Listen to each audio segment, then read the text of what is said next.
UP में बिजली connection को लेकर नई व्यवस्था लागू कर दी गई है। यूपीपीसीएल ने गुपचुप तरीके से नियम बदल दिए हैं। अब जो उपभोक्ता बिजली बिल समय पर नहीं भरते या कनेक्शन का गलत उपयोग करते हैं, उनके कनेक्शन कैंसिल किए जा सकते हैं। यह कदम कई लोगों के लिए चिंता का कारण बन सकता है। भाजपा के राष्ट्रीय अध्यक्ष की पत्नी और बेटे ने हाल ही में उनकी मां का दर्शन किया। यह अवसर पारिवारिक श्रद्धा और सम्मान का प्रतीक रहा। उन्होंने धार्मिक और पारंपरिक रीति रिवाजों के अनुसार माता के दर्शन कर आशीर्वाद प्राप्त किया। यूपी में प्रशासनिक फेरबदल जारी है। सरकार ने 15 संयुक्त सचिवों का तबादला आदेश जारी किया है। इस सूची में शकील अहमद सिद्दीकी को शिक्षा विभाग में भेजा गया है। यह बदलाव विभागों के सुचारू संचालन और कार्यों को बेहतर बनाने के उद्देश्य से किया गया है। उत्तर प्रदेश में बढ़ती सड़क दुर्घटनाओं को कम करने के लिए सरकार ने ठोस प्रयास शुरू कर दिए हैं। इसमें सड़क सुरक्षा नियमों का कड़ाई से पालन, जागरूकता अभियान और तकनीकी उपायों को लागू करना शामिल है। इसका उद्देश्य दुर्घटनाओं को रोकना और यात्रियों की सुरक्षा सुनिश्चित करना है। एक सिक्योरिटी गार्ड को अचानक 28 करोड़ रुपए का ऑफर मिला और रकम उसके खाते में ट्रांसफर हो गई। हालांकि ऐसी बड़ी रकम गलती से आने पर बैंक या कंपनी तुरंत जांच करती है। आमतौर पर यह पैसा वापस लिया जा सकता है और गार्ड को कानूनी नोटिस भी मिल सकता है। यह पूरी घटना सोशल मीडिया पर चर्चा का विषय बन गई है। इंपीरियल वैली में प्लाट की खरीद फरोख्त पर रोक लगा दी गई है। यह कदम तब उठाया गया जब एक बिल्डर और उसका परिवार अचानक लापता हो गया। रेरा ARERA ने मामले की गंभीरता को देखते हुए तुरंत आदेश जारी कर जमीन की लेन देन पर पाबंदी लगाई है, ताकि निवेशकों के हित सुरक्षित रह सकें। आगामी भर्ती परीक्षाओं का शेड्यूल जारी कर दिया गया है। साथ ही दंत स्वास्थ्य विज्ञानी पदों के लिए कट ऑफ भी घोषित की गई है। उम्मीदवार परीक्षा तिथि और कट ऑफ मार्क्स के अनुसार तैयारी कर सकते हैं और योग्य उम्मीदवारों की चयन प्रक्रिया आगे बढ़ाई जाएगी। उम्मीदवारों और शिक्षण संस्थानों ने यूपी बोर्ड परीक्षा की समय सारणी में संशोधन की मांग की है। उनका कहना है कि वर्तमान तारीखों में बदलाव से तैयारी और पढ़ाई पर असर पड़ रहा है। बोर्ड ने अब इस सुझाव पर विचार करने की संभावना जताई है। फाफामू में पुलिस ने 1 करोड़ रुपए के फर्जी कारोबार का पर्दाफाश किया। अधिकारियों ने संदिग्ध गोदाम पर छापा मारा, जहां नकली दस्तावेज और सामान बरामद हुआ। यह कार्रवाई आर्थिक अपराधों पर कड़ी नजर रखने और जालसाजों को पकड़ने के प्रयास के तहत की गई। उत्तर प्रदेश में होमगार्ड पदों पर भर्ती के लिए शासनादेश जारी कर दिया गया है। इसके तहत इच्छुक उम्मीदवार निर्धारित योग्यता और आयु सीमा के अनुसार आवेदन कर सकते हैं। पुरुष, महिलाएं और रिजर्वेशन के अनुसार पात्र अभ्यर्थी आवेदन प्रक्रिया में भाग लेने के योग्य होंगे। उत्तर प्रदेश में पेट्रोल की कीमतों में हाल ही में भारी वृद्धि हुई है। अब 1 लीटर पेट्रोल की कीमत लगभग 95 रुपए के आसपास पहुंच गई है। बढ़ती ईंधन दरों से आम जनता और परिवहन क्षेत्र पर असर पड़ा है। सरकार और डीलर रोजाना कीमतों की निगरानी कर रहे हैं।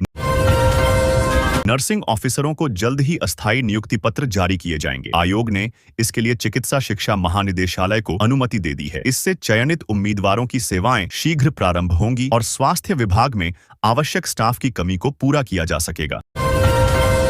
सभी इच्छुक उम्मीदवारों को सूचित किया जाता है कि प्रतिनियुक्ति के लिए आवेदन की अंतिम तिथि 10 दिसंबर है। निर्धारित समय से पहले आवेदन कर दें, ताकि प्रक्रिया में कोई बाधा न आए और पात्र अभ्यर्थियों का चयन समय पर किया जा सके। अब घर बैठे डॉग वॉकर से लेकर बेबी सिटर तक की सुविधाएं आसानी से उपलब्ध होंगी। सेवा मित्र ऐप या सेवा केंद्र से एक कॉल पर लोग अपनी जरूरत के अनुसार घरेलू सेवाएं बुक कर सकेंगे। यह सुविधा समय बचाने और भरोसेमंद घरेलू मदद उपलब्ध कराने के उद्देश्य से शुरू की गई है। मेन बाजार में रेडीमेड की दुकान में चोरी की घटना सामने आई है। चोरी की घटना के बाद पुलिस गश्त और सुरक्षा व्यवस्था पर सवाल उठने लगे हैं। दुकानदार और लोग सुरक्षा बढ़ाने की मांग कर रहे हैं, ताकि भविष्य में ऐसे अपराधों को रोका जा सके। गोरखपुर में 2018 के दुष्कर्म मामले में अदालत ने आरोपी को 10 साल की कैद की सजा सुनाई है। साथ ही आरोपी पर जुर्माने का प्रावधान भी लागू किया गया है। यह फैसला न्यायिक प्रक्रिया पूरी होने के बाद पीड़िता को न्याय देने और समाज में कड़ा संदेश देने के उद्देश्य से लिया गया है। प्रादेशिक दल की मान्यता पाने के लिए रालोद के कार्यकर्ता सक्रिय हो रहे हैं। पार्टी ने 2026 को चुनावी वर्ष के रूप में घोषित किया है और इसके लिए संगठन मजबूत करने और प्रचार प्रसार बढ़ाने की रणनीति बनाई है। कार्यकर्ता सभी जरूरी दस्तावेज और प्रक्रियाओं को पूरा करेंगे। उत्तर प्रदेश में ठंड का असर बढ़ने लगा है। सुबह और शाम की ठिठुरन ने सर्दियों की दस्तक महसूस करा दी है। मौसम विभाग के अनुसार तापमान में और गिरावट होने की संभावना है। लोगों को गर्म कपड़ों और आवश्यक सावधानियों के साथ रहना चाहिए। सरदार पटेल जयंती के अवसर पर आयोजित होने वाली पदयात्राओं की तैयारी तेज कर दी गई है। भाजपा ने कार्यक्रम को लेकर समीक्षा बैठक की और आयोजन की रूपरेखा, सुरक्षा एवं व्यवस्थाओं का जायजा लिया। पार्टी ने सभी स्थानीय इकाइयों को सुनिश्चित करने के निर्देश भी दिए हैं। योगी सरकार ने प्री प्राइमरी शिक्षा को नई दिशा दी है। 71,877 स्कूलों के शिक्षक, छात्र और अभिभावक आधुनिक शिक्षण पद्धतियों से जुड़ेंगे। इसका उद्देश्य प्रारंभिक शिक्षा की गुणवत्ता बढ़ाना और बच्चों के सर्वांगीण विकास को सुनिश्चित करना है। बिजली अभियंताओं ने उत्पीड़न और अनुचित व्यवहार के खिलाफ 20 तारीख से आंदोलन की चेतावनी दी है। उनका कहना है कि यदि उनकी समस्याओं का समाधान नहीं हुआ तो वे समर्पित कार्यवाही करेंगे। यह स्थिति विभागीय प्रशासन और कर्मचारियों के बीच तनाव बढ़ा सकती है। नगर निगम ने डोर टू डोर कूड़ा संग्रह व्यवस्था की समीक्षा के लिए तैयारी तेज कर दी है। आगामी मीटिंग में कार्यान्वयन की स्थिति, समस्याएं और सुधार के उपायों पर चर्चा की जाएगी। इसका उद्देश्य सफाई व्यवस्था को बेहतर बनाना और नागरिकों को स्वच्छ वातावरण सुनिश्चित करना है। वंदे मातरम की 150वीं वर्षगांठ के अवसर पर उत्तर प्रदेश में भाजपा ने राष्ट्रगीत गायन का आयोजन किया। इस कार्यक्रम में पार्टी कार्यकर्ताओं ने देशभक्ति की भावना को जगाया और राष्ट्रीय एकता एवं गौरव का संदेश दिया। समारोह में विभिन्न स्तरों पर लोगों ने भाग लेकर उत्सव को सफल बनाया। राज्य और मुख्यमंत्री शिक्षक पुरस्कार के लिए आवेदन प्रक्रिया 15 नवंबर से शुरू होगी। योग्य शिक्षक निर्धारित नियमों और मानदंडों के अनुसार आवेदन कर सकते हैं। यह पुरस्कार शिक्षकों के उत्कृष्ट योगदान और शिक्षा क्षेत्र में उनके प्रयासों को सम्मानित करने के उद्देश्य से दिया जाता है। ग्रामीणों ने स्कूल के सामने शराब की दुकान खोलने का विरोध किया। पुलिस ने मामले में हस्तक्षेप करते हुए दुकान संचालक को पकड़ लिया। ग्रामीणों ने कहा कि ऐसी दुकान बच्चों और समाज के लिए हानिकारक है, इसलिए इसे तुरंत बंद किया जाना चाहिए। गोरखपुर की अदालत ने हत्या के आरोपी झीनक निषाद को आजीवन कारावास की सजा सुनाई है। इसके अलावा अदालत ने जुर्माने का प्रावधान भी लागू किया है। यह फैसला न्यायिक प्रक्रिया पूरी होने के बाद पीड़ित परिवार को न्याय देने और समाज में कड़ा संदेश देने के उद्देश्य से लिया गया है। Uttar Pradesh SSSC, UPSSSC one रक्षक परीक्षा के लिए प्रवेश पत्र जारी कर दिए गए हैं। उम्मीदवार अपने रोल नंबर और आवश्यक विवरण का उपयोग करके आधिकारिक वेबसाइट से प्रवेश पत्र डाउनलोड कर सकते हैं। प्रवेश पत्र परीक्षा में शामिल होने के लिए अनिवार्य है, इसलिए इसे समय पर डाउनलोड कर सुरक्षित रखें। उत्तर प्रदेश में 2 नई सरकारी भर्तियों के लिए आवेदन प्रक्रिया शुरू हो गई है। इन पदों पर नियुक्ति के बाद उम्मीदवार को 1,42,000 रुपए तक सैलरी मिल सकती है। आवेदन करने वाले अभ्यर्थियों के लिए निर्धारित योग्यता और आयु सीमा आधिकारिक नोटिफिकेशन में दी गई है। मेडिकल कॉलेज में OST सेंटर का उद्घाटन प्राचार्य ने किया। इस अवसर पर प्राचार्य ने केंद्र की कार्यप्रणाली और इसके महत्व पर प्रकाश डाला। OST सेंटर का उद्देश्य मेडिकल छात्रों और स्वास्थ्य कर्मियों को आधुनिक प्रशिक्षण और सुविधाएं प्रदान करना है।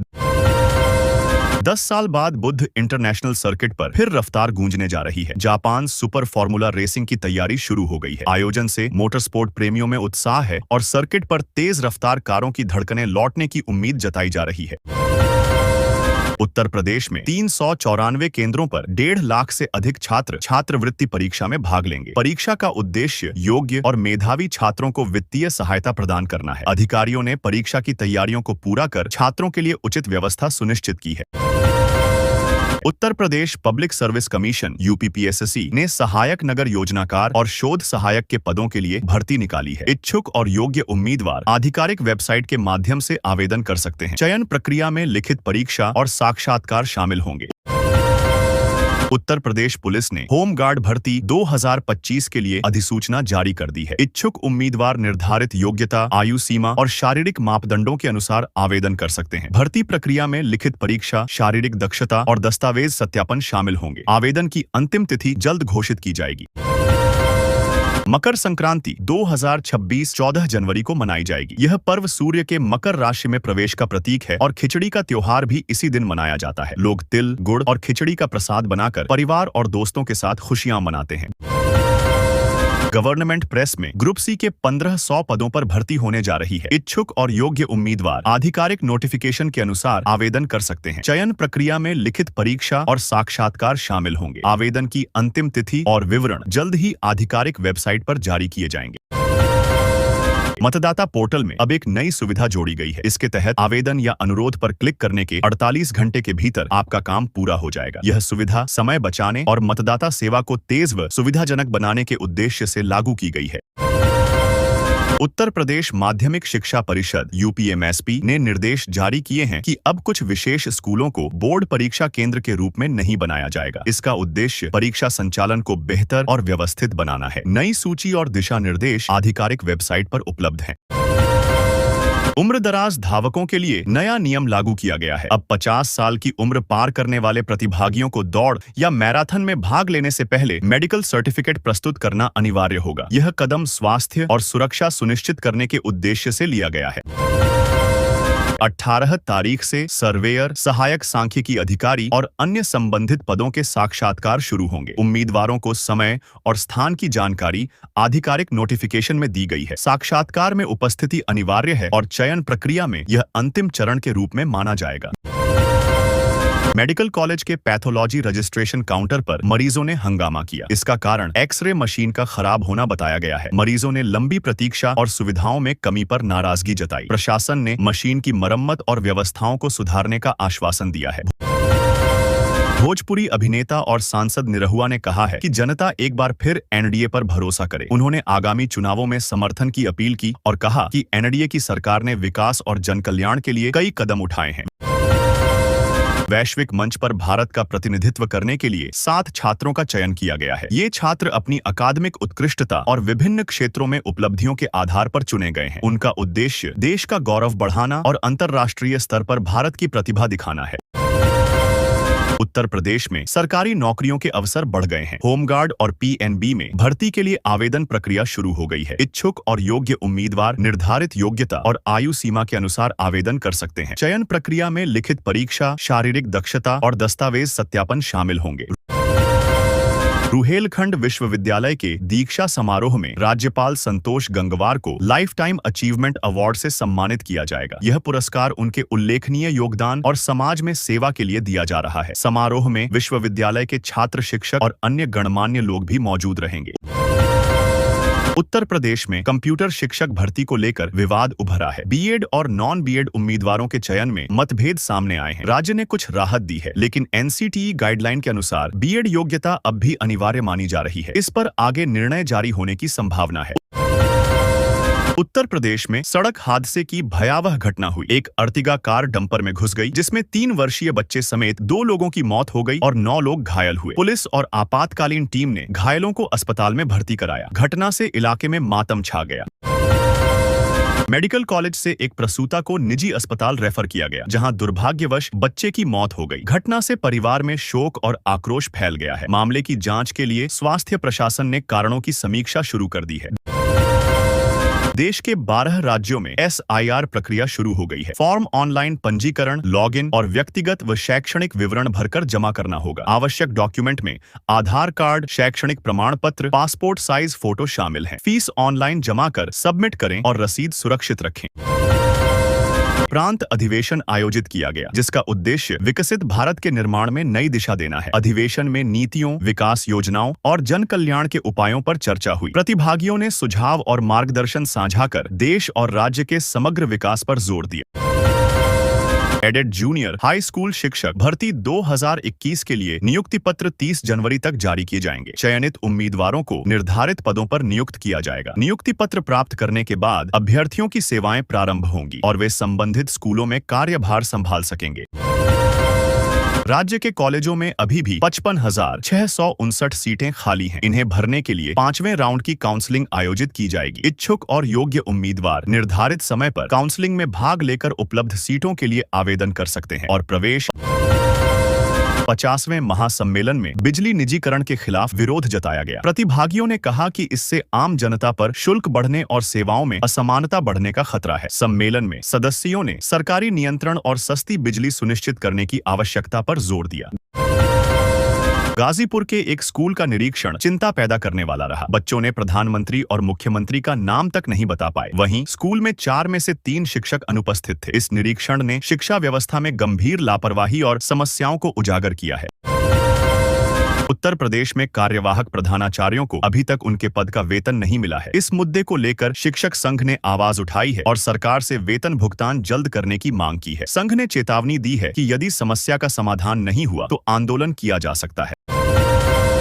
उत्तर प्रदेश फायर सर्विस में 922 नए पदों पर भर्ती जल्द शुरू होने वाली है। इच्छुक उम्मीदवार जो शारीरिक मापदंड, शैक्षणिक योग्यता और आयु सीमा पूरी करते हैं, वे आवेदन कर सकते हैं। भर्ती प्रक्रिया में लिखित परीक्षा, शारीरिक दक्षता और दस्तावेज सत्यापन शामिल होंगे। बिहार चुनाव के दौरान मुख्यमंत्री योगी आदित्यनाथ ने आरजेडी सरकार पर निशाना साधा। उन्होंने कहा कि आरजेडी के शासन में सड़क और पुल जैसे विकास कार्यों के दौरान भी भ्रष्टाचार और अपहरण जैसी घटनाएं होती थीं। उनका बयान चुनावी माहौल में सुरक्षा और विकास पर ध्यान केंद्रित करने के संकेत के रूप में लिया जा रहा है। एनसीआर में बढ़ते प्रदूषण की रोकथाम के लिए 4 जिलों से 9 बिंदुओं पर रिपोर्ट मांगी गई है। हालात बिगड़ने और प्रदूषण से मरीजों की संख्या बढ़ने के कारण यह कदम उठाया गया है। अधिकारियों ने निगरानी और सुधार के लिए तुरंत कार्रवाई करने के निर्देश दिए हैं। गाजियाबाद में ऑनलाइन नक्शा पास कराने की प्रक्रिया फिर शुरू कर दी गई है। जो लोग मैन्युअल तरीके से आवेदन करना चाहते हैं, उनके लिए अंतिम तिथि 30 नवंबर रखी गई है। इच्छुक नागरिक समय पर आवेदन कर अपना नक्शा पास करा सकते हैं। उत्तर प्रदेश बोर्ड ने हाई स्कूल 10वीं और इंटरमीडिएट 12वीं परीक्षाओं की तारीखें घोषित कर दी हैं। 10वीं परीक्षा 18 फरवरी से शुरू होगी, जबकि 12वीं परीक्षा भी उसी माह आयोजित की जाएगी। छात्रों को समय सारणी के अनुसार अपनी तैयारी पूरी करने की सलाह दी गई है। यूपी में एसआईआर प्रक्रिया में लापरवाही के चलते 30 जिलों के डीएम को फटकार लगाई गई है। खास तौर पर कुछ जिलों के कलेक्टरों को आधिकारिक नोटिस भी जारी किया गया है। अधिकारियों को निर्देश दिए गए हैं कि वे प्रक्रिया में तेजी और पारदर्शिता सुनिश्चित करें। उत्तर प्रदेश के एक प्राइमरी स्कूल में कक्षा 1 से 5 तक की पढ़ाई एक ही कमरे में चल रही है। हालत देखकर राज्य महिला आयोग की उपाध्यक्ष भड़क गईं। उन्होंने प्रशासन को तत्काल सुधार करने और बच्चों के लिए उचित कक्षा व्यवस्था सुनिश्चित करने के निर्देश दिए। उत्तर प्रदेश में 45,000 होमगार्ड की भर्ती की प्रक्रिया शुरू कर दी गई है। इच्छुक और योग्य उम्मीदवार निर्धारित योग्यता, आयु सीमा और शारीरिक मापदंडों के अनुसार आवेदन कर सकते हैं। भर्ती में लिखित परीक्षा, शारीरिक दक्षता और दस्तावेज सत्यापन शामिल होंगे। सीएम योगी आदित्यनाथ ने कानून व्यवस्था की समीक्षा बैठक में पुलिस कर्मियों की तैनाती को लेकर सख्त निर्देश दिए। उन्होंने स्पष्ट किया कि कर्मचारियों की जिम्मेदारी और निगरानी सुनिश्चित होनी चाहिए। कानून व्यवस्था बनाए रखने और अपराध नियंत्रण में प्रभावी कार्रवाई की जोरदार आवश्यकता बताई। उत्तर प्रदेश में 45,000 सरकारी नौकरियों के लिए भर्ती प्रक्रिया शुरू कर दी गई है। इच्छुक और योग्य उम्मीदवार निर्धारित योग्यता, आयु सीमा और अन्य मापदंडों के अनुसार आवेदन कर सकते हैं। चयन प्रक्रिया में लिखित परीक्षा, शारीरिक दक्षता और दस्तावेज सत्यापन शामिल होंगे।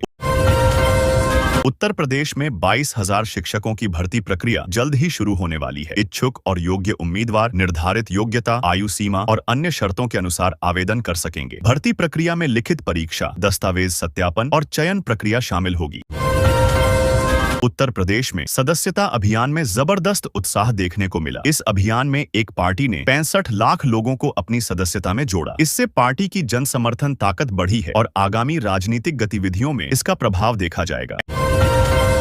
एनफोर्समेंट डायरेक्टरेट ईडी संदिग्ध शमशुल हुदा के खिलाफ जांच करेगा। मामले में देश विरोधी गतिविधियों और विदेशी फंडिंग की जांच की जाएगी। अधिकारियों ने कहा है कि कानून के तहत सभी साक्ष्य एकत्र किए जाएंगे और उचित कार्रवाई की जाएगी।